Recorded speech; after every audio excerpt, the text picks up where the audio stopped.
अस्सलाम वालेकुम दोस्तों, मैं आपको परफेक्ट वेब सॉल्यूशंस की तरफ से नेक्स्ट जेएस 15 की इस वीडियो ट्यूटोरियल सीरीज़ के पार्ट 13 में खुशामदीद कहता हूँ। मेरा नाम इमरान कासिम है और आज के इस वीडियो ट्यूटोरियल में हम एरर हैंडलिंग और एक्सेसिबिलिटी फीचर्स को डिस्कस करेंगे और उनकी मदद से हम जो अपना एडमिन डैशबोर्ड है उसको सेटअप करेंगे और देखेंगे कि किस तरीके से हम एरर्स को हैंडल कर सकते हैं इन नेक्स्ट जेएस। और इसके अलावा कुछ एक्सेसिबिलिटी फीचर्स को भी हम डिस्कस करेंगे आज के इस वीडियो ट्यूटोरियल में। तो मैं उम्मीद करता हूं कि आप मेरे इस वीडियो ट्यूटोरियल को एंड तक देखेंगे और इसको लाइक भी करेंगे। इसके अलावा अगर आप हमारे इस चैनल परफेक्ट वेब सॉल्यूशंस पर न्यू हैं तो इसको सब्सक्राइब करते हुए साथ में मौजूद बेल के आइकन को प्रेस करते हुए ऑल नोटिफिकेशंस को भी ऑन कर लीजिएगा ताकि आने वाले नेक्स्ट जीएस 15 के वीडियो ट्यूटोरियल्स की अपडेट्स आपको मिलती रहे। Thank you very much. तो चलिए शुरू करते हैं आज के इस वीडियो ट्यूटोरियल को। तो इस वक्त यहाँ पर मैं मौजूद हूँ नेक्स्ट जेएस की डॉक्यूमेंटेशन में और यहाँ पर start building with next JS का सेक्शन हम कवर कर रहे हैं। और इसमें स्क्रॉल डाउन करें तो हमने 12 म्यूटेटिंग डाटा तक कवर कर लिया था, मतलब 12 टॉपिक्स इसके कवर कर लिए थे। आज हम बात करेंगे हैंडलिंग एरर्स और इम्प्रूविंग एक्सेसिबिलिटी। इन दो टॉपिक्स को मैं कोशिश करूंगा आज के इस वीडियो ट्यूटोरियल में कवर कर लूं और नेक्स्ट में हम जो है वो एडिंग ऑथेंटिकेशन और एडिंग मेटा डाटा को कवर करेंगे। उसके बाद नेक्स्ट स्टेप्स में हम इस प्रोजेक्ट में फर्दर चीज़ें ऐड करेंगे। ओके, तो अब हम चलते हैं जी हैंडलिंग एरर्स पर। तो हमने प्रीवियस चैप्टर में देखा कैसे हम डाटा को म्यूटेट कर सकते हैं यूजिंग सर्वर एक्शंस। तो यहाँ पर अगर हम एरर्स हैंडल करना चाहें फॉर सम रीज़न, अगर सपोज कीजिए कि हमारा जो डेटाबेस से कनेक्शन है वो ख़त्म हो जाता है, क्योंकि इस वक्त आपको पता है कि हम वर्सल को यूज़ कर रहे हैं और हमारा जो कनेक्शन है, सॉरी, जो डेटाबेस का कनेक्शन है वो ग्लोबल मतलब इंटरनेट से है। और फॉर सम रीज़न अगर अगर आपका इंटरनेट कनेक्शन डिसेबल हो जाता है तो आप कैसे उन एरर्स को हैंडल करेंगे, तो ये चीज़ें बहुत इंपॉर्टेंट हैं। तो इसके लिए हम यहाँ पर आते हैं और देखते हैं कि इस चैप्टर में हम क्या कवर करेंगे। तो एक होता है फाइल बेस्ड एरर हैंडलिंग। तो फाइल बेस्ड एरर हैंडलिंग में हम error.tsx फाइल को क्रिएट करते हैं और जिस फोल्डर स्ट्रक्चर पे या जिस फोल्डर लेवल पर हम इसको क्रिएट करते हैं उसी फोल्डर लेवल पर और उसके चिल्ड्रन पर ये अप्लाई हो जाता है। तो each error in your road segment and show a fall back UI to the user. फिर उसके बाद हम देखेंगे एक नॉट फाउंड की फाइल भी होती है, ये भी फाइल बेस्ड आपके पास not found function and not found file to handle 404 errors for resources that does not exist. तो इसको भी हम देखेंगे। तो सबसे पहला है कि जी आपने अपने जो सर्वर एक्शंस होते हैं उनको हमेशा कोशिश करें कि ट्राई कैच ब्लॉक में यूज़ करें। कि सबसे पहले आप ट्राई करें कनेक्शन की और अगर किसी भी रीज़न से कोई एरर आता है तो कैच ब्लॉक उसको ऑटोमेटिकली कैप्चर करेगा और फिर आप अपने मर्जी का उसको कोई भी एरर डिस्प्ले कर सकते हैं। So if you know how to do this, spend a few minutes updating your server actions or you can copy the code below. तो हम रिवील सोल्यूशन करेंगे पहले वाली। तो यहाँ पर हम आएंगे एक्शंस के अंदर। ये देखिए यहाँ पर वो कह रहा है कि आपके अंदर लिब के अंदर आपने जो actions.tsx फाइल बनाई है उसको ओपन करें और उसमें जहाँ पर आपने एसक्यूएल क्यूरी को रन किया, ये देखिए इंसर्ट इनटू कर रहा है और उसके बाद कैच कर रहा है। तो यहाँ पर वो कह रहा है कि आप इसको पहले ट्राई कैच ब्लॉक के अंदर अप्लाई कर दो ताकि लेट्स सी कि वो इंसर्ट हो रही है एसक्यूएल के अंदर या कमांड इंसर्ट नहीं हो रही है। बेसिकली ये जो एसक्यूएल है ये एसक्यूएल डेटाबेस से कनेक्ट भी करती है और साथ ही इंसर्ट भी करती है और अपडेट भी करती है। तो इसको टेस्ट करते हैं हम। तो यहाँ पर हम आएंगे अपने actions.ts फाइल में और यहाँ पर क्रिएट जो हमारे पास है क्रिएट इनवाइस वाला, ये क्रिएट इनवाइस वाला जो फीचर है इसके अंदर जहाँ पर हमने इसको एसक्यूएल कमांड दी है उस पर हम यहाँ पर ट्राई कैच की फंक्शनैलिटी यूज़ करेंगे। तो ये हमने ट्राई कैच लिख दिया। अब इसमें हमने ये वाला जो कोड है, सिंपल इतना कोड है, इसको हम ट्राई ब्लॉक में डाल देंगे। तो इसको मैं एंटर प्रेस कर लेता हूँ और उसने मुझे बता दिया कि आप इसको करने जा रहे हैं। तो इसको यहाँ पर मैंने एंटर कर दिया। अब ये ट्राई के अंदर आ गया और कैच ब्लॉक में अब हम एरर को हैंडल करेंगे। तो उसने बताया कि एरर को कैसे हैंडल करना है। तो यहाँ पर आप देखें तो उसने कहा कि कैच करो एरर को, अगर एरर है तो कंसोल में उसको एरर कर दो और रिटर्न कर दो message database error fail to create invoices. अब इसको हम ये भी देखेंगे कि इस मैसेज को कैसे हैंडल करना है हमने। तो मैं इसको कॉपी करता हूँ और इसको कैच के अंदर जो ये ब्लॉक है इसके अंदर पेस्ट कर देता हूँ। ये सिंपली कंसोल में एरर लॉग शो करेगा विद जो भी एरर होगा और उसके बाद मैसेज में डेटाबेस एरर रिटर्न कर देगा। एक चीज़ आपने नोट की होगी कि रीवैलिडेट पाथ और रीडायरेक्ट को हमने out of the try catch block रखा है। तो ये इसलिए रखा है कि अगर तो ट्राई में सक्सेसफुल हो जाता है तो ऑटोमेटिकली वो इस पे आ जाएगा, अगर कैच पे आता है तो यहाँ पर वो मैसेज को रिटर्न कर देगा। तो इसलिए ज़रूरी नहीं है कि हम रीवैलिडेट पाथ और रीडायरेक्ट को विद इन ट्राई ब्लॉक में रखें। इसकी ज़रूरत नहीं है कि अल्टीमेटली उसने आना यहीं पर ही है। तो इसके बाद हम दूसरी रिवील करते हैं सॉल्यूशंस और एक्शंस डॉट टीएसएक्स के अंदर। अब ये किस में अपडेट कर रहा है? अपडेट इनवॉइस के अंदर इसको। अच्छा, यहाँ पर एक चीज़ और है कि export async function update invoice है और इसके अंदर हम जो है वो अपडेट इनवॉइस, अच्छा वो हमने क्रिएट कर लेती है। इसमें भी उसने वही ट्राई कैच ब्लॉक्स यूज़ किया, सेम लेवल ऑफ कोड है इसमें भी। तो इसमें भी हम यहाँ पर लिखेंगे ट्राई,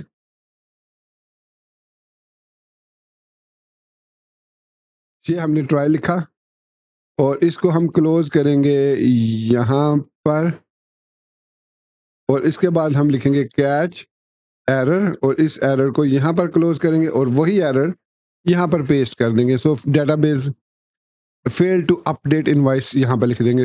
ये चेंज करना ज़रूरी है क्योंकि हमें पता हो कि हम अपडेट कर रहे हैं या क्रिएट कर रहे हैं। देखिए उसने भी यहाँ पर अपडेट इनवॉइस लिखा है और अगेन रीवैलिडेट पाथ और रीडायरेक्ट को बाहर रखा है। सो ये हमारा जो है वो ट्राई कैच ब्लॉक ऐड हो गया। अब उसने कहा कि now note how redirect being called outside, तो ये मैं समझा चुका हूँ। अब हम आते हैं एरर की तरफ। What happen if there is an uncaught exception in your action? अगर वो कह रहा है कि कोई एक्सेप्शन आ जाए तो क्या होगा? तो उसके लिए उसने एक एग्जाम्पल हमें दी है कि आप ऐसा करो कि आपकी जो डिलीट इनवॉइस वाला फंक्शन है उसके अंदर एक एरर थ्रो करके देखो। तो हम एरर थ्रो करके देखते हैं। ये डिलीट वाली इनवॉइस है और यहाँ पर मैं एरर थ्रो कर रहा हूँ। अब एक चीज़ नोट कीजिएगा कि जैसे ही हमने थ्रो न्यू एरर को लिखा, हमारी जो अवेट वाली कमांड है और रीवैलिडेट वाली पाथ वाली कमांड है, दोनों डिम हो गई हैं। पहले ये हाईलाइटेड थी, देखिए हाईलाइटेड है, और जैसे ही मैंने उसको ऐड किया वो डिम हो गई। मतलब इसका कहने का मतलब है कि ये एडिटर आपको ये बता रहा है कि आपका कोड किसी भी सूरत में इस कोड पर नहीं पहुंच पाएगा क्योंकि आप डायरेक्टली थ्रो कर रहे हैं न्यू एरर, और ये हर दफ़ा जो है वो एरर डिस्प्ले होगा। ठीक हो गया। अब हम इसको देखते हैं, अप्लाई करके आते हैं हम अपने कोड के अंदर और यहाँ डैशबोर्ड पर आते हैं और यहाँ पर इनवॉइसेस में आते हैं हम। अब ये हमने कोड जो थ्रो न्यू एरर है, बेसिकली ये हर दफ़ा एक न्यू एरर थ्रो करेगा। तो इस पर हमने क्लिक कर दिया। अब ये लोड होगा। मैं किसी भी कोड को अगर यहाँ पर इसको मैं डिलीट करता हूँ तो ये देखिए यहाँ पर थ्रो न्यू एरर आ गया। और इसके अलावा अगर मैं यहाँ पर देखूँ तो ये देखिए यहाँ पर भी हमारे पास वो एरर दे रहा है, फेल टू डिलीट इनवॉइस। ये देखिए एरर मैसेज आ रहा है, फेल टू डिलीट इनवॉइस, ये एरर आ गया। फिर उसने यहाँ पर ऐड डिलीट इनवॉइस, उसने कहा ये एक लाइन आपने ऐड किया है जो ये एरर जनरेट कर रही है, इसको इग्नोर करें। आपने ये देखना है कि एरर हमारा डिस्प्ले हो रहा है, फेल टू डिलीट इनवॉइस, और यहाँ पर भी लिखा हुआ आ रहा है फेल टू डिलीट इनवॉइस। अब ये एक यूज़र फ्रेंडली एरर मैसेज नहीं है। इसकी रीज़न ये है कि इसमें देखिए बाकायदा वो ट्रेसेस बता रहा है कहाँ पे पाथ है उसका, कौन सी फाइल है। तो हम ये चीज़ें प्रोडक्शन में यूज़ नहीं करते। डेवलपमेंट की हद तक तो ठीक है डिबगिंग के लिए, लेकिन जब आप अपनी एप्लीकेशन को प्रोडक्शन लेवल पर लेकर जाते हैं तब आप ये चीज़ें एक्सपेक्ट नहीं करते, ना ही आपका जो क्लाइंट है, ना ही आपको खुद ये एक्सपेक्ट करनी चाहिए। तो इन दिस केस हमें एक user friendly error message display करवाना चाहिए।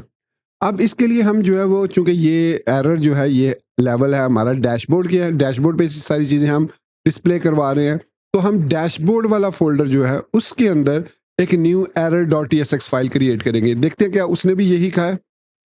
तो उसने कहा है when you try to delete the invoice you should see the error on local host, when going to production you want to more gracefully show a message. देखिए वही बात जो मैंने की वही ये बात कर रहा है, to the user when something unexpected happens.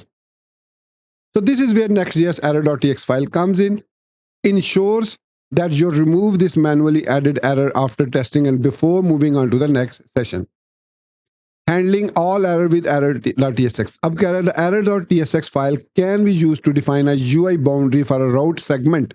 It serves as a catch-all for unexpected errors and allow you to display a fallback UI to your users. Inside your dashboard invoices folder, create a new file called error.tsx. वो कह रहा है अब ऐसा करो कि dashboard के अंदर इनवॉइसेस के अंदर error.tsx फाइल क्रिएट करो। तो हम डैशबोर्ड के अंदर इनवॉइसेस के अंदर एक न्यू फाइल क्रिएट करते हैं, उसका नाम रखते हैं error.tsx। अब इसका नाम tsx इसलिए हमने रखा क्योंकि ये एरर रिटर्न कर रही है। और उसके बाद सिंपली आपने इस कोड को कॉपी करना है और इसको यहाँ पर पेस्ट कर देना है। तो what that code will do, देखिए सबसे पहले तो हमने इसको एक क्लाइंट कंपोनेंट बनाया। डेफिनेटली एरर हैंडलिंग हम जो वो क्लाइंट कंपोनेंट पर इसलिए करते हैं ताकि ये ब्राउज़र के अंदर आ जाए और हमें ज़्यादा प्रॉब्लम ना हो कि सर्वर को रिक्वेस्ट जाए। फिर हमने यूज़ इफेक्ट को कॉल किया अब ये एरर जो है ये एक्सपेक्ट करता है दो चीज़ें। एक तो एरर इटसेल्फ, आपने देखा था थ्रो न्यू एरर में हमने एरर भी पास किया था, और इसके अलावा एक रीसेट की प्रॉपर्टी। तो एरर जो होता है वो एक एरर होता है जो कि एक ऑब्जेक्ट है, या फिर वो एक डाइजेस्ट स्ट्रिंग हो सकता है। स्ट्रिंग से मुराद यहाँ पर आपने देखा था मैंने एक स्ट्रिंग पास किया था एरर, ये जो फेल टू डिलीट इनवॉइस, ये एक स्ट्रिंग है। तो ये या तो ये स्ट्रिंग एक्सेप्ट करेगा या फिर एक एरर ऑब्जेक्ट जो है वो एक्सेप्ट करेगा। अब रीसेट हमारे पास क्या है? रीसेट हमारे पास एक फंक्शन है जो कि कुछ भी रिटर्न नहीं करता, वॉइड रिटर्न करता है। तो यहाँ पर हम simply console dot error error कर रहे हैं। अगर कोई एरर में अपडेट होता है तो ऑटोमेटिकली एरर होगा डिस्प्ले, और एरर हमने इसको एज आ डिपेंडेंसी प्रोवाइड कर दिया कि एरर में कोई भी चेंज होगा, जो भी चेंज होगा वो यहाँ पर अप्लाई हो जाएगा। तो optionally log the error auto an error reporting service. तो ये आप कंसोल में डिस्प्ले कर सकते हैं, नहीं करना चाह रहे तो ना करें, क्योंकि अभी हम इस एरर को प्रॉपरली एक यूजर फ्रेंडली मैसेज के साथ डिस्प्ले करवाएंगे। तो यहाँ पर उसने लिखा something went wrong, do you think this is a proper message? हो सकता है कि हमने वो डिस्प्ले ये वाला मैसेज करवाना चाह रहे हो, ये वाला फेल टू। तो इन इन सम सिनारियो उसने ये इसलिए लिखा कि सम टाइम ये एरर नहीं भी हो सकता, कोई और एरर हो सकता है और हमें नहीं पता वो क्या एरर है। तो इसलिए उसने यहाँ पे something went wrong and expected happens, something like that आप उसने यहाँ पर डिस्प्ले कर दिया। आप इसको आई थिंक इसको डायनामिक भी कर सकते हैं। डायनामिक कुछ इस सेंस में कर सकते हैं हम कि इसको हम अगर यहाँ पे लिखें कि अगर तो एरर है तो उस एरर को डिस्प्ले कर दो, एरर डॉट मैसेज, या फिर ये वाला मैसेज समथिंग वेंट रॉन्ग को डिस्प्ले कर दो। तो अगर तो एरर में एरर सेटअप है और एरर डॉट मैसेज भी है हमारे पास, और आई थिंक लेट्स सी अब ये फाइल अब हमने क्रिएट कर दिया है और एक बटन भी क्रिएट कर दिया है जिस पर हम क्लिक करेंगे तो ये ऑटोमेटिकली एक रीसेट का मेथड कॉल करेगा, और रीसेट यहाँ पर जो हमने कॉल किया ये ऑटोमेटिकली इस पूरे पेज को रीसेट करेगा और दोबारा से इसको डिस्प्ले कर देगा उसी पेज को जहाँ पर ये एरर मैसेज डिस्प्ले हुआ है। इसको एक दफ़ा रीलोड कर लेते हैं।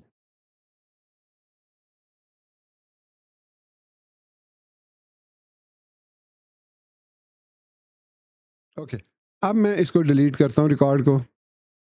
तो देखिए यहाँ पर एक लिखा हुआ है फेल टू डिलीट इनवॉइस। आपने गौर किया, फेल टू डिलीट इनवॉइस लिखा हुआ है, वो मैसेज नहीं आया जो यहाँ पर उन्होंने डिस्प्ले करवाया है। सॉरी, यहाँ पर ये वाला मैसेज डिस्प्ले नहीं हुआ, समथिंग वेंट रॉन्ग, ये वाला एरर डॉट मैसेज डिस्प्ले हुआ है, क्योंकि यहाँ पर जब हम थ्रो न्यू एरर करते हैं तो जो भी एरर होगा वो एक मैसेज विंडो के अंदर, मैसेज जिस तरह ये मैसेज है इसके अंदर यहाँ पर वो डिस्प्ले हो जाएगा। अब यही काम हम यहाँ पर भी कर सकते थे, थ्रो न्यू एरर कर सकते हैं, बजाय इसके कि database error fail to update invoice ये रिटर्न करें, हम इसको भी डिस्प्ले करा सकते हैं कि मैसेज एरर मैसेज के अंदर वो मैसेज डिस्प्ले हो जाए। तो बेसिकली हमने क्या किया कि फेल टू डिलीट इनवॉइस का मैसेज शो कर दिया, इसको ट्राई अगेन किया तो यहाँ पर वापस आ चुके हो, देखिए हमारा रिकॉर्ड डिलीट नहीं हुआ। तो अब हमने ग्रेसफुली अपने एरर मैसेज को हैंडल कर लिया है using this simple error dot t s x file.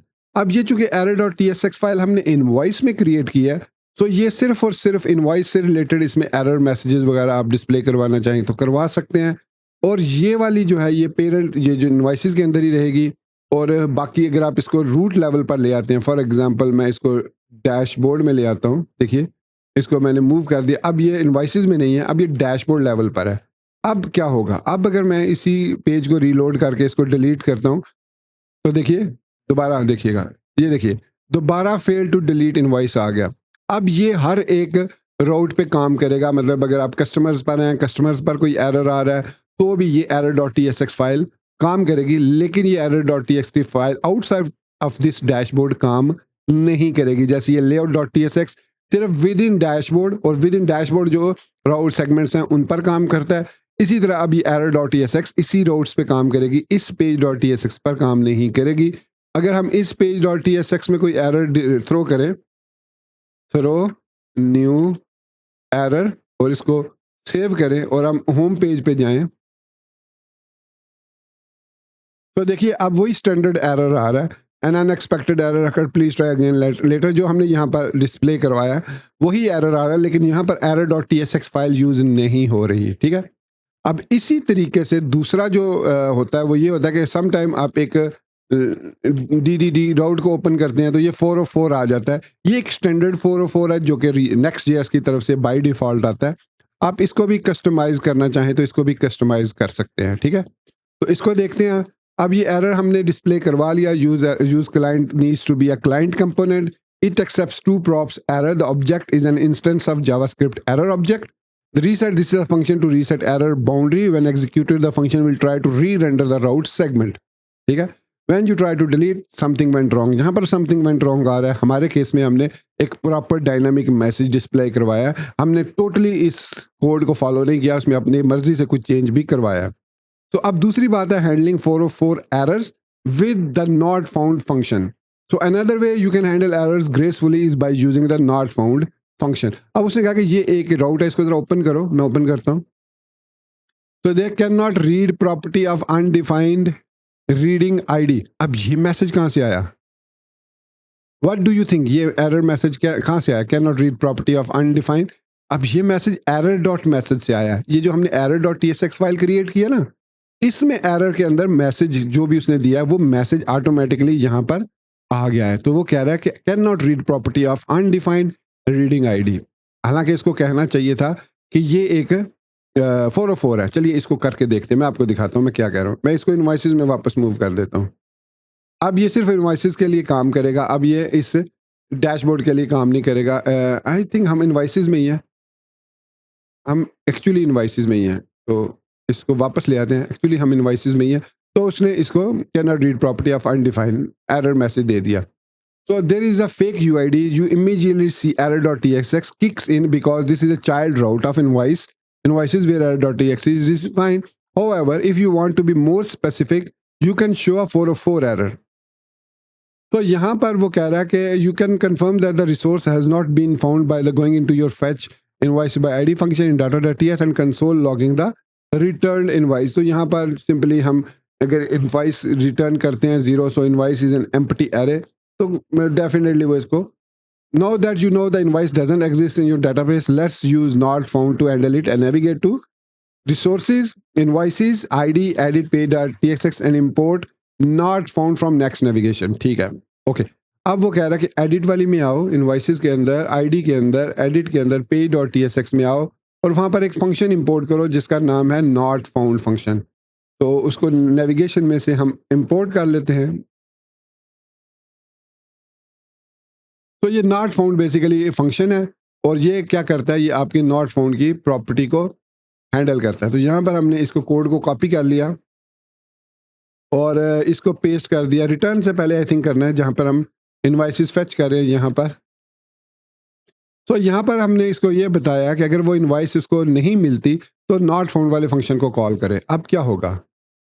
अब मैं इसको रिलोड करता हूँ दोबारा पेज को। तो अब हमारे पास आ रहा है standard 404 this page could not be found. पहले क्या एरर आ रहा था? पहले एरर जो आ रहा था वो ये आ रहा था कि भाई आपने जो राउट ओपन किया उसमें वो आईडी एग्जिस्ट नहीं करती, मतलब ये वाली आईडी एग्जिस्ट नहीं करती। लेकिन अब प्रॉपर 404 एरर हम डिस्प्ले करवा रहे हैं यूजिंग नॉट फाउंड मेथड। तो then to show error UI to the users create a not found dot TSX file inside the edit folder. अब हम मोर स्पेसिफिक जा रहे हैं। अब हमने इसी एडिट के फोल्डर के अंदर एक न्यू फाइल क्रिएट करनी है नॉट फाउंड डॉट टीएसएक्स। जब आप नॉट फाउंड का एरर फंक्शन कॉल करेंगे तो एक not found dot TSX file load होती है, उसको अब हम कस्टमाइज करेंगे। तो ये हमारी एक नॉट फाउंड टीएसएक्स फाइल है और ये एक सर्वर साइड फाइल है। इसको पेस्ट करते हैं यहाँ पे। इसमें हो क्या रहा है, इसमें एक लिंक को हम ओपन कर रहे हैं, फिर एक फेस एरो फ्रॉन आइकन, एक मुंह को जो लटका हुआ मुंह है वो हमने शो करवाना है फ्रॉम हीरो आइकन्स रिएक्ट। उसके बाद यहाँ पे सिंपली एक मेन है, उसके अंदर फेस है, उसके अंदर could not find a requested invoice, फिर लिंक है और go back. Pretty straight forward, इसमें कोई रॉकेट साइंस नहीं है। अब मैं इसको रीलोड करता हूँ उसी आईडी को जो एग्जिस्ट नहीं करती डाटाबेस के अंदर। अब हमें एक प्रॉपर 404 मिलेगा जो कि हमने कस्टमाइज करके क्रिएट किया है। तो इस तरीके से आप सर्टन लेवल्स पर जो है certain not found error dot TXX file create करके एक मोर जेनेरिक किस्म का एरर मैसेज डिस्प्ले करवा सकते हैं। आई थिंक मेरे इंटरनेट में थोड़ा सा इशू है। ओके, ये देखिए ये लटका हुआ face 404 not found could not find the requested invoice. तो गो बैक पे क्लिक किया और हम वापस लिस्ट में एंटर हो गए। तो इन दो तरीकों की मदद से हम जो है वो एरर हैंडलिंग कर सकते हैं अपने नेक्स्ट जेएस की एप्लीकेशन के अंदर। So that is something to keep in mind. Not found will take precedence over error TSX. अब ये एक इंटरव्यू का आपका क्वेश्चन भी हो सकता है कि अगर आपने नॉट फाउंड भी यूज़ किया और error dot t s x file को भी यूज़ किया या not found dot t s x file को भी यूज़ किया तो क्या होगा। हमेशा ध्यान में रखिएगा कि नॉट फाउंड जो है वो हमेशा precedence over error dot t s x रखती है। So you can reach out for it when you want to handle more specific errors. So it's time to take a quiz. Which file in Next.js serves as a catch-all for unexpected errors in your route segment? अभी हमने सीखा error.tsx file. Yep. So you are correct. So further reading है अभी आप error handling के बारे में और सीखना चाह रहे हैं तो यहाँ पर error handling में जा लें, API reference को देख लें, not found का API reference देख लें, not found.tsx या JSX फाइल को देख लें। तो ये 4 ऑप्शंस हैं, आप इनको एक दफ़ा विजिट कर लें। तो अब हम बढ़ते हैं अपने नेक्स्ट टॉपिक की तरफ। जो हमारा जो नेक्स्ट टॉपिक है वो है improving accessibility. Let's continue and go to chapter number 14। In the previous chapter, we looked at how catch error, 404 errors, and display a fallback to the user. However, we still need to discuss another piece of puzzle, form validation. अच्छा, मैंने आपको शायद last video tutorial में कहा था कि हम जब जोड लाइब्रेरी को यूज़ कर रहे थे तो उसमें हम वैलिडेट नहीं कर रहे थे बल्कि उसके वो ऑब्जेक्ट क्रिएट कर रहे थे प्रॉपर जोड को यूज़ करते हुए ताकि वो हम उसको बाद में आसानी के साथ उस पर वैलिडेशन लगा सकें। So let's see how to implement server-side validation with server actions and how you can show form errors using React use action state hook। अब ये use action state hook जो है ये हमेशा यूज़ होगी क्लाइंट कंपोनेंट में क्योंकि इसके साथ कीवर्ड यूज़ हो रहा है यूज़। तो इन दिस चैप्टर हम ये 3 चीज़ें कवर करेंगे। How to use ESLint plugin. अच्छा, ये बेसिकली हमें npm run लिंट करना पड़ता है और वो ऑटोमेटिकली आपके पूरी डॉक्यूमेंट को स्कैन करता है और बताता है कहाँ कहाँ पर कुछ प्रॉब्लम्स है एक्सेसिबिलिटी। लाइक अगर आप ऑल्ट टैग को यूज़ नहीं कर रहे इमेज कंपोनेंट के अंदर तो वो उस पर आपको एरर दे देता है, वो बता देता है कि आप यूज़ नहीं कर रहे। तो how to implement server side form validation, how to use. अच्छा, what is accessibility? Accessibility refer to as a designing and implementing web applications that everyone can use, including those with disabilities. तो basically कहने का मकसद ये है कि आप जब एक्सेसिबिलिटी फीचर्स को यूज़ करते हैं अपने, चाहे स्टैंडर्ड एप्लीकेशन आप बना रहे हैं जो कि विदाउट नेक्स्ट.js है, लाइक आप HTML CSS में बना रहे हैं, तो इवन देन आपको एक्सेसिबिलिटी फीचर्स को कंसिडर करना होता है क्योंकि आप चाहते हैं कि आपकी जो वेब एप्लीकेशन या वेबसाइट है वो एवरीवन कैन यूज़ और इंक्लूडिंग दोज विद डिसेबिलिटीज़, वो भी जो कुछ डिसेबल पर्सन हैं वो भी इसको यूज़ करें। It's a vast topic that covers many areas such as keyboard navigation, semantic HTML, images, colors, videos, etc. While we won't go into the depth into accessibility in this course, we'll discuss the accessibility features available in Next.js. तो यहाँ पर है, if you want to learn more, you can learn accessibility course by WebDev. आप यहाँ पर जाकर सीख सकते हैं using the ESLint accessibility plugin. तो यहाँ पर उसने कहा कि lint का एक स्क्रिप्ट ऐड कर दो, फिर prompt line पर pnpm lint लिखोगे तो अगर कोई भी इसमें एरर होगा तो वो आपको शो कर देगा। यहाँ पर क्या है, नो ESLint वार्निंग और एरर। तो अगर आप यहाँ पर देखिए उसने वही किया कि इमेज के टैग में से आल्ट को ख़त्म कर दिया, जब रिमूव कर दिया इस लाइन को तो लिंट ने हमें बता दिया कि जी warning, image element must have an alt prop with meaningful text. तो let's see just for the sake of this topic, let's close this and I think मेरे पास ऑलरेडी नेक्स्ट पैकेज.json में क्या ये मौजूद है, नहीं है मौजूद। तो यहाँ पर हम ऐड कर सकते हैं लिंट कॉलन नेक्स्ट लिंट और यहाँ पर मैं कोमा लगाना भूल गया, सेव किया इसको। अब मैं लिखता हूँ pnpm लिंट। तो यहाँ पर वो कह रहा है next lint is deprecated and will be removed in Next.js 16 for new projects use create next app to choose your preferred linter for existing projects migrate to the ESLint CLI। तो would you like to configure ESLint। अब वो कह रहा है कि जी इसको configure करना है, तो मैं इसको कहता हूँ जी कन्फिगर कर लो। आई थिंक मेरे पास ESLinting इंस्टॉल भी नहीं था, चलो वो अब इंस्टॉल कर रहा है। जब हमने डिफ़ॉल्ट एप्लीकेशन बनाई थी उसमें तो हमने यूज़ किया था ESLint को, लेकिन आई थिंक जब हमने ये एग्जाम्पल इंस्टॉल की थी तो इसमें लिंटिंग वाला जो फीचर है वो इनेबल नहीं था। अब वो उसी को इंस्टॉल कर रहा है,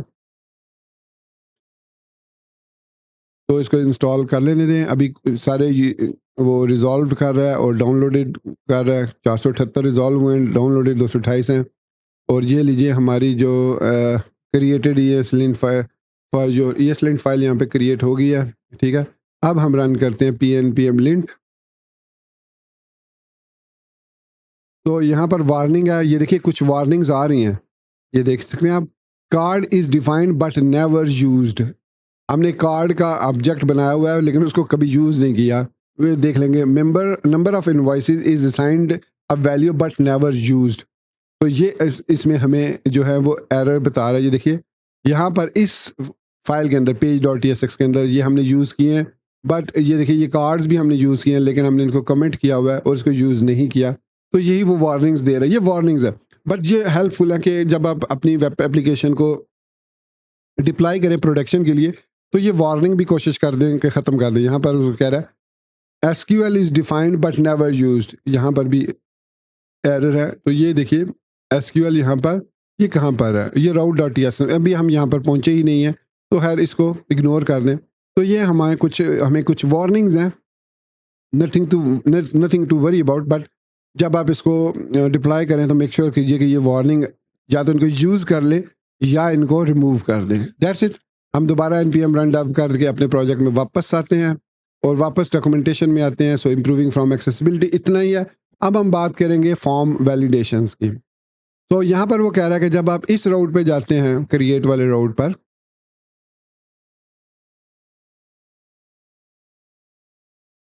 तो ये एक फॉर्म हमारा आता है, ओपन होता है, इसको हमने वैलिडेट करना है, ठीक है।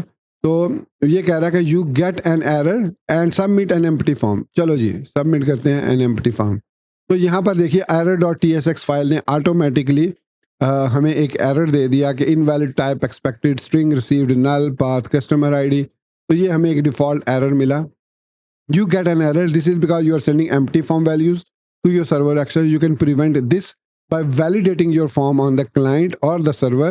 Client side validation में हम required का फीचर यूज़ कर सकते हैं कि वो कह रहा है कि डायरेक्टली आप create.tsx फाइल में जो इनपुट फाइल है उसके अंदर रिक्वायर्ड ऐड कर दो, तो वो ऑटोमेटिकली मैं क्रिएट पे आता हूँ। आई थिंक UI के अंदर है हमारे पास, UI के अंदर इनवॉइसेस के अंदर क्रिएट फॉर्म, और यहाँ पर ये क्या एरर है, एक्शन क्रिएट इनवॉइस है ना इसमें,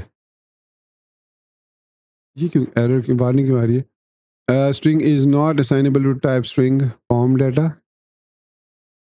क्रिएट इनवॉइस है, इसमें फॉर्म डाटा हमारे पास आ रहा है।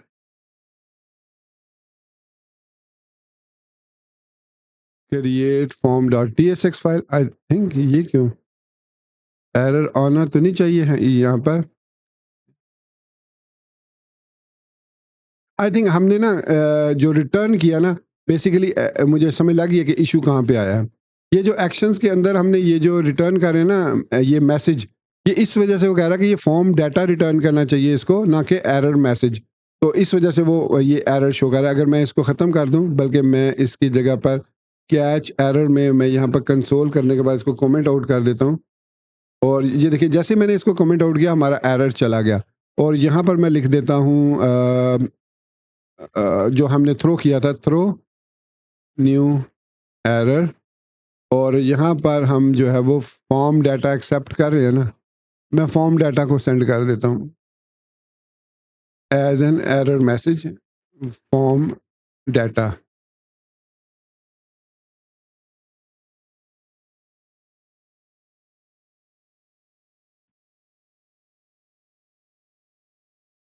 अच्छा, ये फॉर्म डाटा बेसिकली ऑब्जेक्ट है हमारे पास। अब वो कह रहा है कि matches this call message string, और यहाँ पर हमारे पास है customer ID. Okay, form data तो ऑब्जेक्ट इस पे, आई थिंक इस पे इसको फिलहाल ऐसे ही रहने देते हैं। इसको फिर हम आगे चल के आई थिंक वो चेंज करेंगे। हम इसको हम इस फॉर्म create.tsx फाइल को अब हम हैंडल करेंगे यूजिंग क्लाइंट कंपोनेंट, तो वो हम आगे चल के देखते हैं। फिलहाल रिक्वायर्ड फाइल ऐड करनी थी मुझे इनपुट में अंदर, तो मैं यहाँ पर सिलेक्ट क्रिएट form.tsx में आता हूँ। यहाँ पर फॉर्म का ऑब्जेक्ट लगाया है हमने, इनपुट, ये है हमारे पास इनपुट फील्ड। इनपुट पहले लेबल है जी कस्टमर, और ये है ड्रॉप डाउन कस्टमर, इसमें से सिलेक्ट करेंगे कस्टमर को। फिर उसके बाद है इनपुट, ये इनपुट है और इसको हम यहाँ पर कर देते हैं रिक्वायर्ड। और दूसरी ये लेबल है, इसमें और क्या है हमारे पास,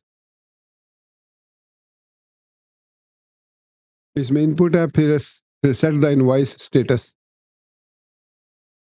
और ये हमारे पास दो इनवॉइस के स्टेटस हैं, input type value name status required required. और यहाँ पर दो जगह पर होगा ये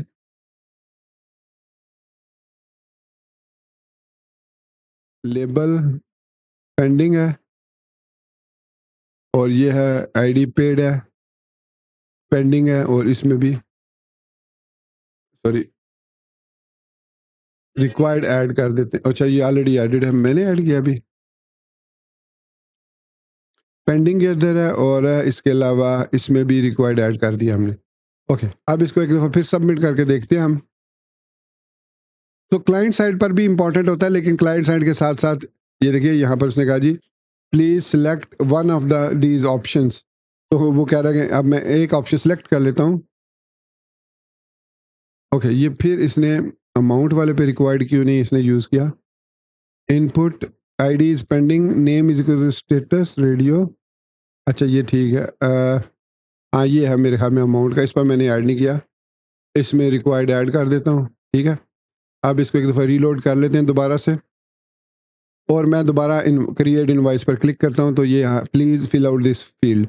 तो अब हमने क्लाइंट साइड पर तो लगा दिया एरर के, क्लाइंट साइड पर हमें अब पता चला अगर मैं यहाँ पर अमाउंट कुछ एंटर कर देता हूँ और यहाँ पर भी कर देता हूँ तो ये इस पर भी एरर दे रहा है। इसी तरीके से यहाँ पर भी हमें लगाना पड़ेगा सिलेक्ट ऑप्शंस। और सिलेक्ट ऑप्शंस सिलेक्ट सिलेक्ट कहाँ से, ये है सिलेक्ट। और ये भी हम रिक्वायर्ड कर देते हैं, इसको भी रिक्वायर्ड कर देते हैं। तो ये हमने क्लाइंट साइड पर अपनी सारी वो वैलिडेशन लगा दी। अब मैं क्रिएट इनवॉइस पर क्लिक करता हूँ, please select an item in the list. तो चलिए आइटम हमने सेलेक्ट कर लिया। अब वो कहेगा प्लीज़ एंटर एन अमाउंट, हमने अमाउंट भी एंटर कर दी। फिर वो कह रहेगा स्टेटस सेलेक्ट करो, हमने कहा जी पेड। एंड जब हमने अब क्लिक किया तो हमारा जो वो फॉर्म है वो सक्सेसफुली सबमिट होके फ्रंट एंड पर आ जाएगा। ये देखिए ये आ गया हमारा form, this is great. Okay, तो ये हमने क्लाइंट साइड की वैलिडेशन लगा दी। इसी तरीके से हम एडिट फॉर्म पर भी लगा सकते हैं, इस पर भी अभी एरर आ रहा है। तो खैर एनीवेज सिलेक्ट के अंदर हम यहाँ पर लगाएंगे रिक्वायर्ड। अच्छा ये customer invoice customer ID automatically इसमें पॉपुलेट हो जाती है, फिर भी हम यहाँ पर लगा देते हैं। तो इनपुट पे रिक्वायर्ड लगा देते हैं, क्योंकि अगर कोई डिलीट करके इसको सबमिट करना चाहे तो वो सबमिट ना कर पाए। तो ये भी हमने लगा दिया, इस पर भी रिक्वायर्ड लगा देते हैं कि ये फील्ड्स रिक्वायर्ड फील्ड्स हैं, यहाँ पर भी रिक्वायर्ड। तो ये हमने रिक्वायर्ड लगा दिया इस पर। तो इस तरीके से हम जो है वो फ्रंट एंड की वैलिडेशन लगा सकते हैं। ठीक है, submit the forming again of browser will display a warning if you try to submit. ठीक है, this approach is generally okay because some ATS supports browser validation and alternative to client side validation is server side validation. So server side validation क्या होती है? By validating the form on the server, you can ensure your data is in the expected format before sending into your database, reduce the risk of malicious users bypassing client-side validation, have one source of truth for what is considered valid data। मतलब यहाँ one source of truth का मतलब है कि आपको client पर जो customer है जो इस फॉर्म को फिल कर रहा है उस पर सोर्स ऑफ ट्रुथ नहीं होगा, आपका अपना वैलिडेशन जो है वो सोर्स ऑफ ट्रुथ होना चाहिए। In your create form.tsx component, import use action state hook from React. Since use action state is a hook, you will need to turn your form into a client component using use client directive. Pretty straightforward, yes? कहता है अगर use action state को use करना है आपने तो सबसे पहले आपका फॉर्म जो है ये क्रिएट वाला जो फॉर्म है ये होना चाहिए यूज क्लाइंट। अब मैंने इतना ही लिखा है तो कोई चेंज नहीं करना पड़ा, लेकिन चूंकि हमने यूज एक्शन स्टेट को यूज करना है तो इसलिए import use action state from react, या हमने एक्शन स्टेट को ले लिया। उसके बाद कहता है inside your form component the use action state hook takes two argument action and state. तो action and initial state returns two value its state and form action the form state. तो यहाँ पर अब उसने कहा कि एक कांस्टेंट वेरिएबल ले लो और उसको पास कर दो अपने उसको वैल्यूज जो आपके एक्शंस हैं। तो स्टेट में हमने पास कर दिया क्रिएट इनवॉइस और यहाँ पर हमने उसको बता दिया इनिशियल स्टेट। अब इनिशियल स्टेट जो है वो हमारी नल भी हो सकती है, कुछ भी हो सकती है। अभी इनिशियल स्टेट हमारे हमने यहाँ पर कुछ भी ऐड नहीं की, तो इनिशियल स्टेट को हम नल कर देते हैं। इनिशियल स्टेट इज ये रिटर्न करता है ना, तो इसको एम्प्टी कर देते हैं। वो कह रहा है कि state messaging message and the promise initial state message string. So यहाँ पर इनिशियल स्टेट जो है वो नल कर देते हैं। आई थिंक नल भी एक्सेप्ट नहीं कर रहा, एम्प्टी स्ट्रिंग दे देते हैं। तो इनिशियल स्टेट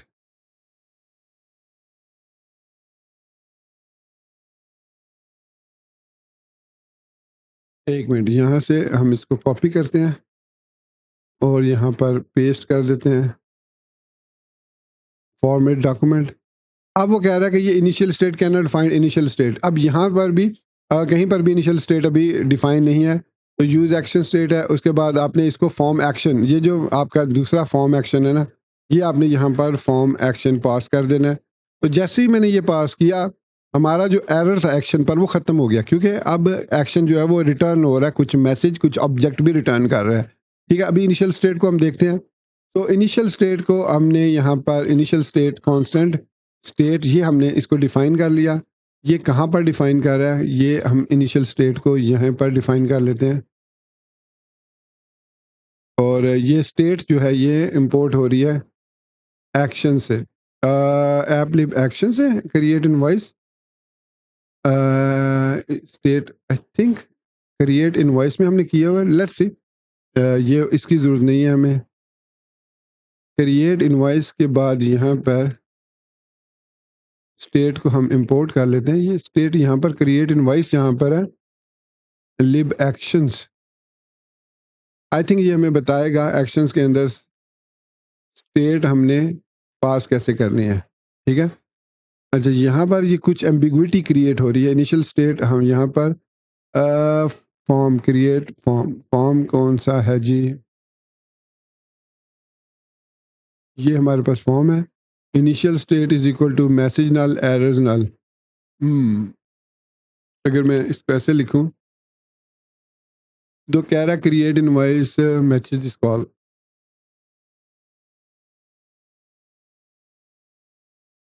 अब ये स्टेट एग्जिस्ट नहीं करती, तो स्टेट नहीं एग्जिस्ट करती क्रिएट फॉर्म। तो एक्शंस में हमारे पास, अच्छा खैर उसको देखते हैं। अब हम आते हैं एक्शंस के अंदर। तो एक्शंस के अंदर हम आ गए और यहाँ पर अब हमने invalid type error please select a customer. Okay, ID है हमारे पास जी स्ट्रिंग, तो यहाँ पर आईडी जी स्ट्रिंग है। ये एक अब हमने इसको पास करना है फर्दर एक कस्टमर आईडी कॉलन, और ये हमारा होगा जी डॉट स्ट्रिंग, और इसके अंदर अब हमने ऑब्जेक्ट पास करना है। ठीक है, तो यहाँ पर हम ऑब्जेक्ट में लिखेंगे invalid type error, invalid type error customer is required. ठीक है, तो ये हमने ऐड कर दिया। ये बेसिकली जब हम कस्टमर आईडी को सिलेक्ट करेंगे, ये यहाँ पे ये जो कस्टमर आईडी है इसको जब हम सिलेक्ट करेंगे तो वो बाकायदा बताएगा कि एरर है क्या। Customer name is required, name is required, customer name is required, या please select the customer. Okay, इसी तरीके से जो जी फोर से है, ये आई थिंक ये करता क्या, मुझे इसके अभी तक समझ नहीं आई ये क्या करता है। तो स्ट्रिंग नंबर टाइप ऑफ जोर string create create create create load number है तो उसको वो क्रिएट कर देगा। पता नहीं यार, इसका मुझे कोई आइडिया नहीं है कि ये करता क्या है। तो खैर नंबर में कन्वर्ट कर देगा उसको आई थिंक। तो यहाँ पर अब ग्रेटर देन ज़ीरो है और डॉट नंबर है, और इसको dot dot greater than zero, greater than G T zero, greater and equal, greater zero, zero होगा तो क्या होगा मैसेज, अगर ज़ीरो होगा तो message please enter amount greater than zero. तो यहाँ पर मैसेज होगा amount must be greater than zero. तो ये हमने मैसेज इसको दे दिया। और ये क्या कह रहा है? आई थिंक इसको इस तरीके से डिस्प्ले करना है।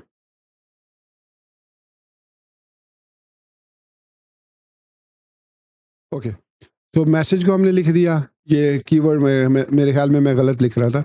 अब पेंडिंग और वो जो है उसमें हम यहाँ पर ऑब्जेक्ट पास करेंगे,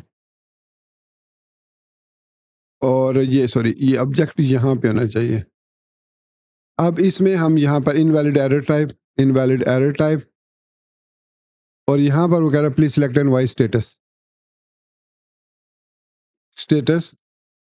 invoice status is required, invoice status is required. तो यहाँ पर ये हमने लिख दिया। फिर डेट जी रोस्टिंग को एज इट इज रहने देते हैं। तो customer ID Zod already throws an error if the customer field is empty. So ये वैलिडेशन ऑलरेडी कर रहा था as it expect a type string, but let's add a friendly message. तो यहाँ पर हमने फ्रेंडली मैसेज ऐड कर दिया। Amount since you are focusing. अच्छा, ये इसके मीनिंग्स देख लीजिए, होता क्या इसका मतलब। अच्छा जी, को Harris pursued an unwilling person to do something by using force or threats। अक्सर किसी से जबरन कोई काम लेना या उसे रोकना। तो मतलब उसे जबरन हम काम ले रहे हैं, ठीक है। हाँ, तो यूजर फ्रेंडली मैसेजेस हमने display. Next update your create invoice action to accept two parameters. तो यहाँ पर इसने क्रिएट किया एक्शंस के अंदर ये स्टेट एक्सेप्ट किया है। तो ये हम एक्सपोर्ट टाइप स्टेट कर रहे हैं। ये मैं ढूंढ रहा था कि वो क्यों नहीं कर रहा। तो यहाँ पर इसको इंपोर्ट से नीचे ही करते हैं हम, क्योंकि सारे। तो एक्सपोर्ट टाइप स्टेट हमने यहाँ पर टाइप को एक्सपोर्ट कर दिया, और उसके बाद उसने कहा कि अपडेट जो create invoice action to accept two parameter prev state and form data. अब वो कह रहा है कि जो जो आपकी क्रिएट इनवॉइस है, create invoice in actions, actions में है ना, ये क्रिएट इनवॉइस है, ये पहले प्रीव स्टेट एक्सेप्ट करेगी जो कि जिसकी टाइप स्टेट होगी, और फिर फॉर्म डाटा एक्सेप्ट करेगी। तो सेम यहाँ पर हमने क्रिएट इनवॉइस के अंदर एक प्रीवियस स्टेट कर दी, और जिसकी टाइप जो है वो स्टेट होगी, जिसमें ये सारा डाटा होगा। उसमें एरर्स होंगे कस्टमर आईडी से रिलेटेड, अमाउंट से रिलेटेड, स्टेटस से रिलेटेड, या फिर कोई भी मैसेज हो सकता है कि उससे रिलेवेंट।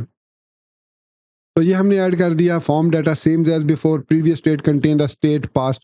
अब ये चूंकि हमने एक्चुअली क्रिएट डॉट फॉर्म में हमने यहाँ पर यूज़ किया था इसको स्टेट को, तो ये इस स्टेट को पास होगा। वो ये कह रहा है कि initial state is equal to state. तो यहाँ पर है एरर्स और मैसेजेस नल है। तो यहाँ पर वो कह रहा है कि ये प्रॉमिस रिटर्न करता है बेसिकली। तो ये रिटर्न हम नहीं इसकी अभी डिफाइन कर रहे हैं, खैर आगे चलते हैं। तो यहाँ पर वो कह रहा है कि एक्शंस के अंदर constant validate fields create invoice safe parse.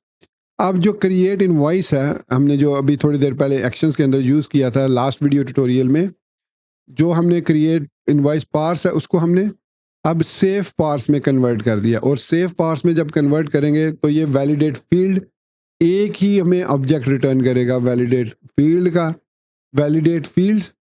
और उसके बाद हम जो है वो इसके बाकी कोड को चेंज करेंगे। तो यहाँ पर अब इफ वैलिडेट फील्ड सक्सेस, तो यहाँ पर हम इफ नॉट वैलिडेटेड और सक्सेस रिटर्न एरर्स। और अब यहाँ पर हमें form data amount get amount multiply by 100। तो फॉर्म डाटा, ठीक है, कह रहा है the left hand side of arithmetic और must be a type of any और नंबर बिग इंट और इनम टाइप। ओके, तो यहाँ पर जो है वो इसको हम इसको नंबर में कन्वर्ट कर लेते हैं इस तरीके से। आई थिंक ये स्ट्रिंग है तो इसको हम नंबर में, हाँ नंबर में हमने कन्वर्ट करके इसको मल्टीप्लाई कर दिया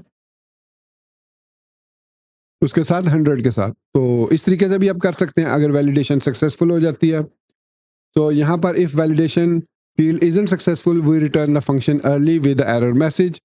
उसके बाद अगर वैलिडेट हो जाता है तो हम यहाँ पर एक और काम कर सकते हैं। ये अच्छा, ये इसने ये भी ठीक है, माय मिस्टेक। इसको हम यहाँ पर वापस अमाउंट में ही रहने देते हैं। और यहाँ पर अब हम वैलिडेटेड फील्ड से डाटा उठा रहे हैं, ठीक है। तो ये मुझे इसका आइडिया नहीं था कि वैलिडेट फील्ड से हम डाटा को उठा सकते हैं, और फिर हमने उसको वही वैल्यूज़ पास करके कस्टमर आईडी, अमाउंट, स्टेटस को दे दिया, और वो हमने डेटाबेस के अंदर एज इट इज़ हमने ट्राई कैच ब्लॉक की मदद से उसको सेव कर दिया। तो हमारा ये एरर मैसेज जो है ये खत्म हो गया। अब create dot t s x file में अब सिर्फ एक वार्निंग रह गई है, other apart from that it is fixed. अब बात करेंगे हम जो है वो क्रिएट फॉर्म इंडेक्स, कुछ इस तरह, area accessibility, area described bye. अच्छा, ये भी इम्पोर्टेंट है, ये एरिया डिस्क्राइब्ड बाय। ये क्रिएट फॉर्म के अंदर हम जो इनपुट सेलेक्ट यूज़ कर रहे हैं, सिलेक्ट, यहाँ पर एरिया डिस्क्राइब, अच्छा यहाँ पर अब देखिए हमने ना एरिया डिस्क्राइब्ड बाय को डैश नहीं यूज़ किया, हमने इस तरीके से नहीं यूज़ किया। तो नॉर्मली हम क्या करते थे जब भी कोई इस किस्म के HTML एट्रीब्यूट यूज़ करते थे, जैसे ये क्लास नेम है, ये क्लास की बजाय क्लास नेम यूज़ कर रहे हैं, तो एरिया डिस्क्राइब्ड बाय को हम ऐसे यूज़ कर सकते हैं इसमें। ये देखिए area description, area detail, area के डिफरेंट तरीके हैं। कस्टमर एरर हमने यहाँ पर डिस्प्ले कर दिया, और उसके बाद यहाँ पर एक डिव क्रिएट कर दी जो कि एरर मैसेजेस को डिस्प्ले करेगी। कहाँ पर? यूज़र सर्कल आइकन के नीचे जो डिव है, यूज़र सर्कल आइकन, ये है यूज़र सर्कल आइकन 18 पिक्सल, ठीक है। इसी के नीचे क्लोज हो रही है जहाँ पर, वहाँ पर हमने सॉरी, इसको कॉपी किया और यहाँ पर पेस्ट कर दिया। तो ये हमारे जो एरर्स वगैरह होंगे वो इस तरीके से हम डिस्प्ले करवा सकते हैं। तो area automatic true state error, customer ID है तो customer ID error, customer map, उसका जो भी एरर्स हैं वो यहाँ पर हम डिस्प्ले करवा रहे हैं। तो area described bye, area ID, customer error, area live polite, तो ये बेसिकली सारे एक्सेसिबिलिटी फीचर्स हैं, इनको आप यहाँ पर पढ़ सकेंगे, मैं इस पर ज़्यादा टाइम नहीं लगाना चाह रहा। तो ये HTML के स्टैंडर्ड टैग्स हैं। So adding area labels. So using the example above, add error to your remaining form fields. तो अब उसने हम पे छोड़ दिया कि भाई अब तमाम फील्ड पर आप खुद एरर लगाओ। तो मैं यहाँ पर रिवील सॉल्यूशंस ओपन करता हूँ, क्योंकि यहाँ पर वो कह रहा है कि अब एडिट इनवॉइस को भी चेंज करो। तो मैंने इसको ओपन कर लिया। अब वो कहता है कि आप edit form dot TSX file में आओ, और यहाँ पर क्या करना है, आपने इस कोड को पेस्ट करना है। तो इनवॉइस और स्टेट, अपडेट इनवॉइस को हमने यहाँ पर, और इसके बाद इसकी स्टेट को ले लेते हैं, इसको इंपोर्ट कर लिया। उसके बाद हम यहाँ पर इनवॉइस और कस्टमर्स को ले रहे हैं, इसके अंदर इनवॉइस और कस्टमर्स को, इनवॉइस फॉर्म है, कस्टमर फील्ड है। फिर हम यहाँ पर कॉन्स्ट को ले लेते हैं इसको। तो यहाँ पर हमारे पास आ गया, स्टेट भी आ गई। फिर हमने किया कॉन्स्ट अपडेट विद आईडी को हमने चेंज कर दिया इस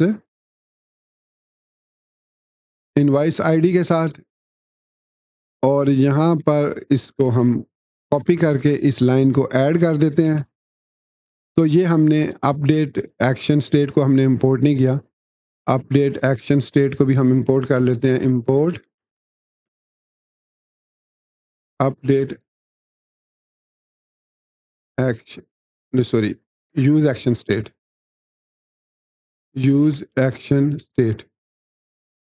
तो यूज एक्शन स्टेट को हमने इंपोर्ट कर लिया, और यहाँ पर अब update invoice with ID pass कर दी। अब वो कह रहा है कि जी matches this call, no overload matches this call. ये है हमारे पास अपडेट विद आईडी, नल और इनवॉइस आईडी दे रहे हैं, ठीक है। अच्छा, ये फिक्स हो जाएगा जब हम एक्शन स्टेट में जाके चेंज करेंगे। ये एरर जो आ रहा है ना, ये फिक्स होगा जब हम एक्शंस में जाके मैं अभी बता देता हूँ आपको। एक्शंस डॉट TS फाइल में आते हैं, और यहाँ पर आईडी है स्ट्रिंग अपडेट इनवॉइस में। तो अपडेट इनवॉइस में आईडी स्ट्रिंग है, और इसके बाद प्रीवियस स्टेट है, इसके बाद प्रीव स्टेट है जिसकी टाइप स्टेट है, और उसके बाद फॉर्म जो है वो हम इसको पास कर रहे हैं। ये देखिए यहाँ पर, अब हम यहाँ पर यूज़ एक्शन स्टेट में हमने इसको नल और इनवॉइस आईडी पास कर दी, दैट इज़ फाइन। अच्छा, अब यहाँ पर हम फॉर्म एक्शन पास कर देंगे। फॉर्म एक्शन पास कर दिया। Use action state basically return करता है, फॉर्म एक्शन हमने पास कर दिया। तो ये हमारे पास एक्शंस के अंदर अब हम आते हैं, और update invoice export sinc function, और इसके अंदर सेव पास करेंगे अब हम, जैसे पहले किया था, सेव पार्स, ये 2 दफ़ा ऐड हो गया, ये वाला नहीं आना था। सेव पार्स, और ये है वैलिडेटेड डाटा होगा, वैलिडेटेड फील्ड होंगी, वही जिसका क्रिएट में किया था। फिर यहाँ पर const customer ID, mount status, तो ये उसने एक शॉर्ट एनोटेशन हमें बता दिया। तो यहाँ पर इफ़ वैलिडेटेड लगा देते हैं हम पहले, इफ़ वैलिडेटेड, ठीक है। तो यहाँ पर फिर वो डाटा हमें रिटर्न कर दे।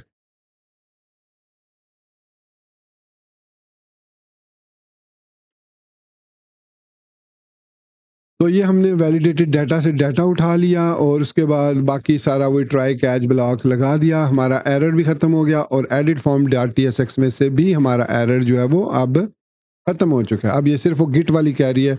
अब हमने सक्सेसफुली अप्लाई कर दी है वैलिडेशन, और custom validation, server side validation और क्लाइंट साइड वैलिडेशन भी। अब मैं क्रिएट इनवॉइस करता हूँ अगर,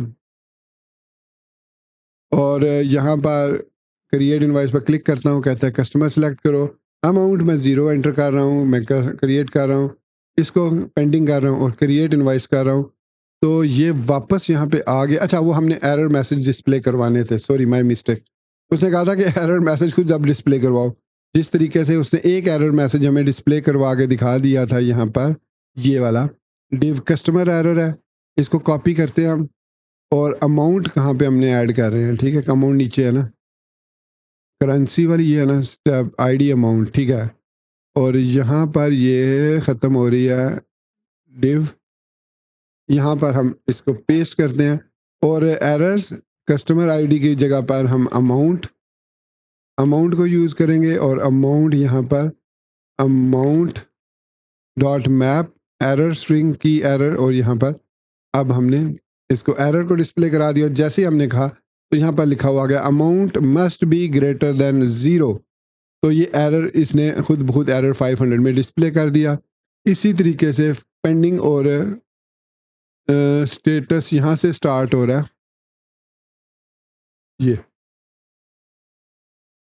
इसको यहाँ पर हम पेस्ट कर देते हैं, और यहाँ पर इसका नेम है जी स्टेटस,